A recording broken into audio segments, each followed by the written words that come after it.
તમે જોઈ રહ્યા છો ઈટીવી ભારત. નજર કરીએ આજના મહત્વના સમાચારો ઉપર. પાકિસ્તાનમાં તહેરીકે ઇન્સાફ પાર્ટી દ્વારા પાકિસ્તાનમાં વિરોધ પ્રદર્શનનું એલાન. ચૂંટણી પરિણામોમાં થઈ રહેલા વિલંબને લઈને મતદાનની પવિત્રતાને બચાવવા માટે મેદાને.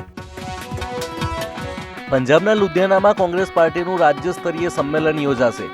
પાર્ટીના સંમેલનથી રાજ્યમાં લોકસભાની ચૂંટણીનું રણસિંગુ ફૂંકશે.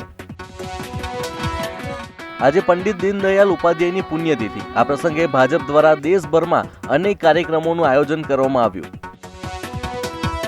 કૃષિમંત્રી રાઘવજી પટેલને બ્રેન સ્ટ્રોક આવ્યો. રાજકોટમાં સઘન સારવાર હેઠળ રખાયા. પસાયા ગામે કાર્યક્રમમાં સમગ્ર ઘટના બનવા પામી.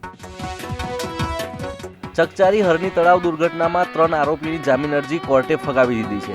કેસના આરોપી નેહા તેમજ અન્ય 2 આરોપીએ કોર્ટમાં જામીન માટે કરી હતી અરજી. પોરબંદરમાં કોસ્ટલ હાફ મેરેથોન 2024નું આયોજન કરવામાં આવ્યું. 1300 થી વધુ લોકોએ લીધો ભાગ. મેરેથોનને સફળ બનાવવા માટે અનેક સંસ્થાઓ બની સહયોગી. સુરત શહેરમાં અકસ્માતોની સંખ્યા ડામવા અને ટ્રાફિકના નિયમોનું ચુસ્તપણે પાલન થાય તે માટે ટ્રાફિક વિભાગે કમર કસી.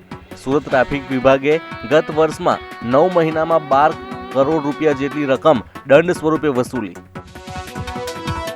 બુટલેગરોનો સોમનાથ પોલીસ જવાનો ઉપર હુમલો. પોલીસની કાર્યવાહીમાં 4 મહિલા સહિત 7 ઝડપાયા.